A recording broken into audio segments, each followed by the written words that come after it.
देखो गाइज, ये जो शेप था, है ना, ये जो शेप था, इसको मैं ए नाम के सॉरी बी नाम के वेरिएबल में स्टोर कर रहा हूँ। ठीक है, मैं इसको बी में स्टोर कर लेता हूँ। ठीक है, और इस बी को यहाँ पे प्रिंट कर लेते हैं। ठीक है, अरे आ गया, वही वाला है, थोड़ा सा अच्छे से आया, प्रिंट के साथ लिखा है ना इसलिए। अब मैं एक और एरे बनाऊंगा। एच स्टैकिंग का कहना यह है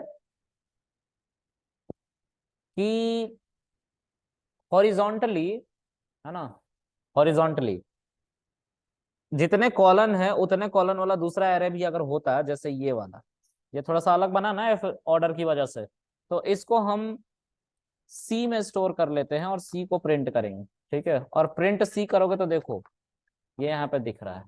ठीक है, मैं क्या चाहता हूं, मैं चाहता हूं इन दोनों एरे को एक एरे बना के रख लिया जाए। एक 2D एरे, एक सिंगल 2D एरे जिसमें 4 रोज होंगे। अभी दो दो रोज है ना दोनों में अलग अलग, तो हम इसको कौन सी स्टैकिंग करके करेंगे? H stacking. ठीक है, तो np डॉट एच स्टैक, और उसके अंदर हम किसको पास करेंगे? एक टपल को पास करेंगे, और टपल के अंदर दोनों एरे को रख देंगे, B comma C. Oh shit, C is not defined. Can you see this? Sorry, ये गलत हो गया, हॉरिजॉन्टल वर्टिकल ऐसे होगा, साइड बाय साइड ऐड होगा, इसके आगे ऐड होगा। ठीक है, ये सारे एलिमेंट जैसे 67731 है ना, 67731, उसके आगे 67139, 67139, इसको एच स्टैकिंग कहते हैं, हॉरिजॉन्टली ऐड करना।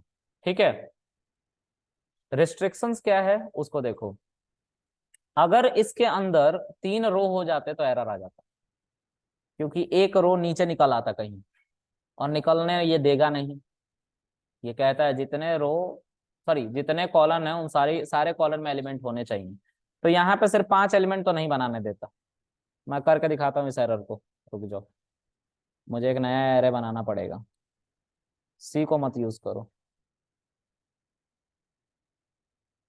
इस पूरे को उठा के ले आओ यहाँ पे, और एक नया एरे बनाओ, उसमें हम जो शेप देंगे उस शेप को भी यूज करो।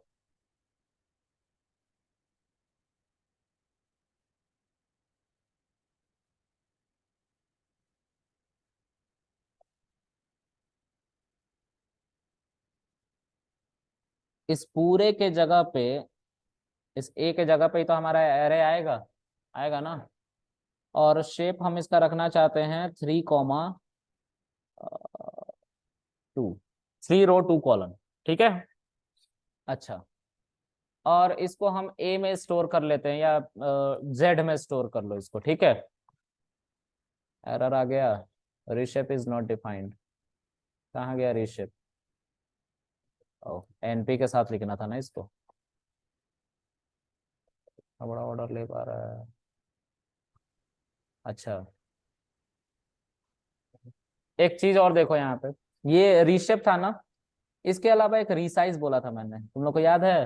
रीसाइज, एनपी डॉट रीशेप क्या करता था, अगर इसके अंदर 10 एलिमेंट है, ये के अंदर 10 एलिमेंट है ना, तो 10 एलिमेंट का यूज करके तुम्हें टपल बनाना है।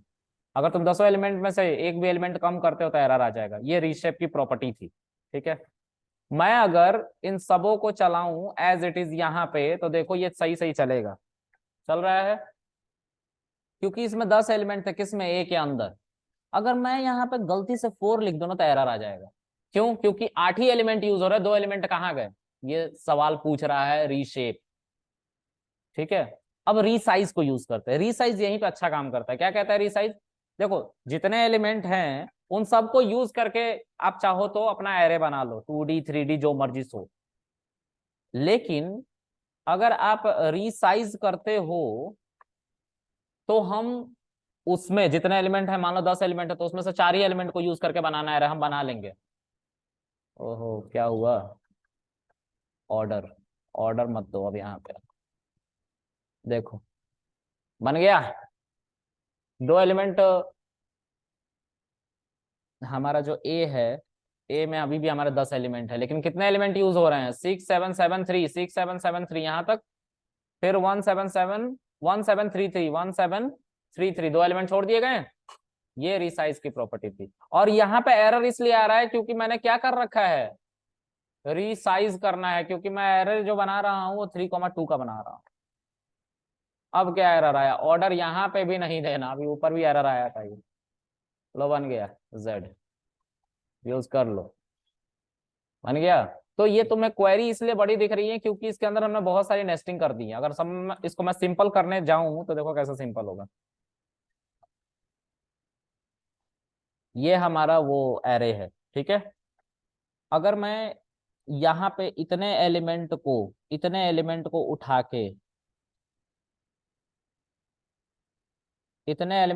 के इसका नाम के रख दूं और के लिख के यहाँ पे वो एरे डिफाइन कर दो, तो ये एरे बन जाएगा। तो ये कॉम्प्रिहेंशन की मदद से मेरा एरे बन के दे देगा। लेकिन इसको एरे बनाने के लिए हमें क्या करना पड़ेगा, एनपी डॉट एरे करना पड़ेगा। ये हमारा बना के तो लिस्ट ही देने वाला है। तो ये एनपी डॉट एरे जहाँ पे तुमने के लिखा है, ये एक लिस्ट हमें बना के देगा। ये क्या है, लिस्ट है, ठीक है। इसको एरे बनाने के लिए हमें एनपी डॉट एरे के अंदर पास करना पड़ेगा, जो किया हमने यहाँ पे। छोटा लगने लग गया ना अब। फिर उसके बाद रीसाइज वगैरह सब कुछ तो यूज होगा ही, बस इसी की वजह से थोड़ा कॉम्प्लिकेटेड दिख रहा था तुम लोगों को। समझ में आया? ओके। अब मैं जो जेड बना के आया हूं, इसमें कितने हमारे रो हैं? 3। और बी के अंदर कितने हैं रो? 2। तो क्या एच स्टैकिंग हो पाएगी? मतलब इन सभी एलिमेंट को यहाँ साइड बाय साइड, हम इन सभी एलिमेंट को क्या यहाँ पे साइड बाय साइड ऐड कर पाएंगे? इस 3,8 को तो चलो इसके आगे हम ऐड कर देंगे, 1,8 को भी इसके आगे ऐड कर देंगे, लेकिन इसका क्या करें? ये तो एरर आ जाएगा ना।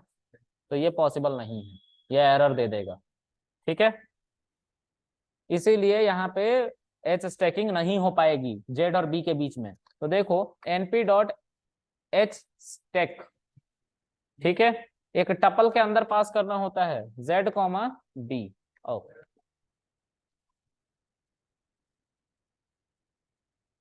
नॉट पॉसिबल, ये डायमेंशन में मैच का है, ये एरर है, ठीक है। ओके।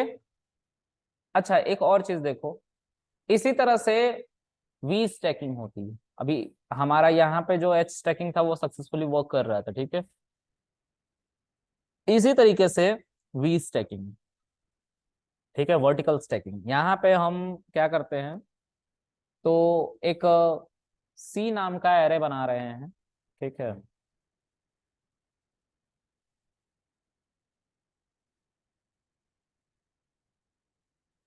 और हमें यहाँ पे कॉम्प्रिहेंस करना पड़ेगा, एक और के की वैल्यू बनानी पड़ेगी। तो यहाँ पे मान लो कि कितने कॉलम थे हमारे बी के अंदर? 5 कॉलम है ना, 5 कॉलम है। तो 2 रो और 5 कॉलम ये है यहाँ पे। हम 10 रो और 5 कॉलम की मदद से एक एरे बनाना चाहते हैं। 10 रो और 5 कॉलम की मदद से एक एरे बनाना चाहते हैं। तो हमें यहाँ पे एक एरे चाहिए होगा। और इस बार भी तुम वैसे ही कॉम्प्रिहेंशन कर सकते हो। तो कॉम्प्रिहेंशन करने के लिए what you have to simply do, तो यहाँ पे एक k is equal to i for i in range लिख देना। रेंज क्यों, रैंडमली वैल्यू पिक करनी है ना, random random dot rand int 1 से लेके 10 के बीच में हमें वैल्यू चाहिए। और मान के चलते हैं 15 50 100 वैल्यूज मान के चलते हैं, 100 वैल्यू जनरेट होंगी और सी के अंदर स्टोर हो जाएंगी, ठीक है। तो हमें शेप बताना पड़ेगा यहाँ पे क्या, 10 रो 5 कॉलम, 10 रो और 5 कॉलम हम बनाने जाएंगे। Can you see this? हमारा बी क्या है, 2 रो 5 कॉलम। हम चाहते हैं कि इसके इसके जस्ट नीचे इन पूरे को लगा दिया जाए। तो लगा सकते हैं, लगा सकते हैं ना। तो करके देखो इसको, एनपी डॉट वी स्टेक, और टपल के अंदर ही हम पास करेंगे किसको, पहले बी को, क्योंकि बी के नीचे हमें लगाना है किसको, सी को। देखो हो गया, ऊपर 677317339 आ गया।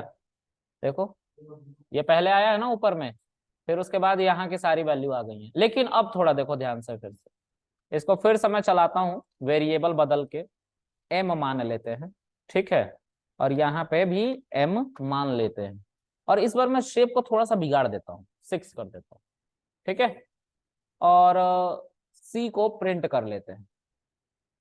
देखो 6 हो गए ना रोज, सॉरी कॉलम्स, और हम इसको बी से फिर से जाके मर्ज करना चाहते हैं, बी में 5 ही कॉलम्स है, तो क्या वी स्टैकिंग हो पाएगी? नहीं हो पाएगी। तो उस केस में हम क्या करेंगे, जब हम इसको चलाएंगे एनपी डॉट वी स्टेक, और उसके अंदर हम एक टपल के अंदर बी कॉमा सी करेंगे, तो हमारा क्या आ जाएगा, तो इस तरह से हमारा numpy मॉड्यूल खत्म हो जाता है। ठीक है, कोई दिक्कत है? चलो तो इसको ठीक से पढ़ना, अगले सेशन में हम पांडास पढ़ेंगे। ठीक है, 10:30 बजे से ही क्लास होगी। बाय।